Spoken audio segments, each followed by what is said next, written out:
নমস্কার, আমি অনামিকা চলে এলাম আপনাদের মাঝে।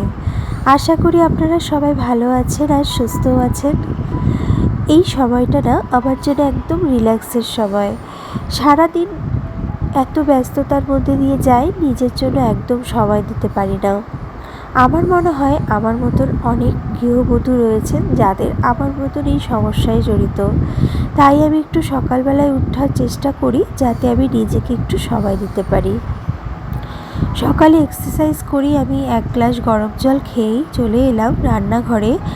আর ছেলের জন্য বানাবো আজকে বানানা পিউরি। আর সাথে আমি এখানে কাল রাত্রে ভেজানো ড্রাই ফ্রুটস রেখেছি, আর এগুলোকে ধুয়ে নিলাম আর এগুলো ছিলে নেব। বানানাটা আমি পুরো ব্যবহার করব না, বানানার কিছু স্লাইস দিয়েই আমি এই পিউরিটা বানাবো। আমি যে পিউরিটা বানাতে চলছি, আপনারা চাইলে 1 বছরের নিচে যে বেবিরা রয়েছে তাদেরকেও দিতে পারেন অনায়াসে। যাদের সমস্যা রয়েছে অ্যালার্জি বা সর্দি কাশি কাফ এরকম বিভিন্ন রকম সমস্যায় জড়িত, তারা কিন্তু এটা স্কিপ করতে পারেন। আর যাদের বলবো যে যারা বেবিকে নতুন করে স্টার্ট করছেন, ফার্স্ট টাইম স্টার্ট করছেন, তারা সকালের দিকেই কিন্তু শুরু করবেন।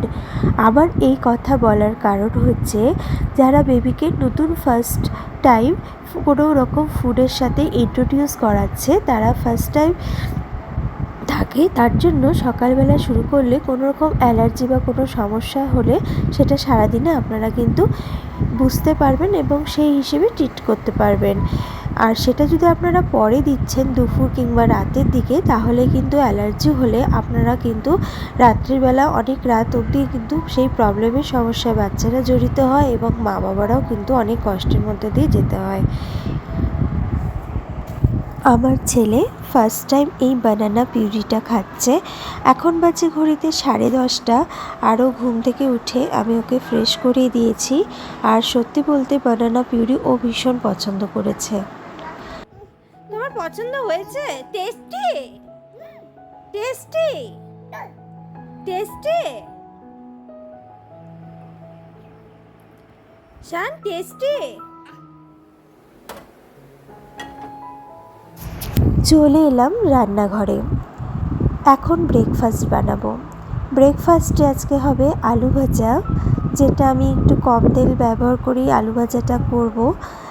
আলু ভাজা করার জন্য আমি সকালবেলায় আলুটা কেটে নিয়েছিলাম, আর ওর মধ্যেই আমি মিলিয়ে দিয়েছিলাম লবণ আর হলুদ, একটু কাঁচা লঙ্কা দিয়ে ভেজে আজকে আলু ভাজাটা করে নেব। সকালে এত তাড়াহুড়ো থাকে যে আমি সকালবেলা যদি না উঠি তাহলে সব কিছু কিন্তু সময়ের সাথে গুছিয়ে নিতে পারি না। তো আমার ব্রেকফাস্ট বানানো অলমোস্ট কমপ্লিট হয়ে গিয়েছে। আর এই ব্রেকফাস্ট বানাতে বানাতেই আমি নিজের জন্য কিছু উপকরণ বসিয়ে দেব। যেমন এখানে আমি মুসুরির ডাল ভিজিয়ে নেব, আর এই মুসুরির ডাল 1 ঘন্টা ভিজোতে দেব। এই ডালটাকে পেস্ট করে আমি পরপর 3 দিন ব্যবহার করব। এখন যেহেতু ম্যাঙ্গোর সিজন, তাই আমরা সকালবেলা ব্রেকফাস্টে চেষ্টা করি একটু করে ম্যাঙ্গো খাওয়ার।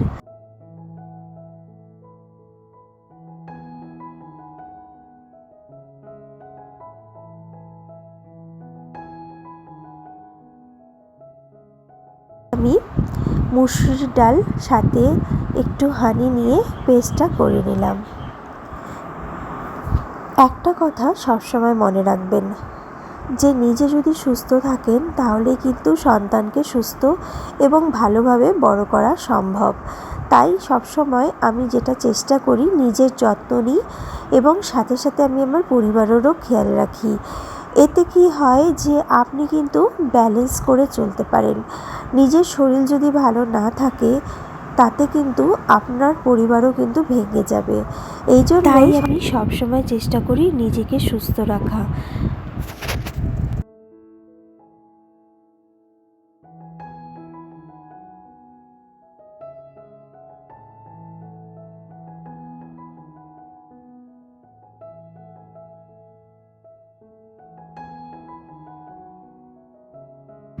গরমের মধ্যে সকাল সকালই স্নান করার চেষ্টা করি, আর ছেলেকে ঠিক 12টা থেকে 12:30 ঠিক এই টাইমেই আমি ওকে স্নান ধান করিয়ে দিই।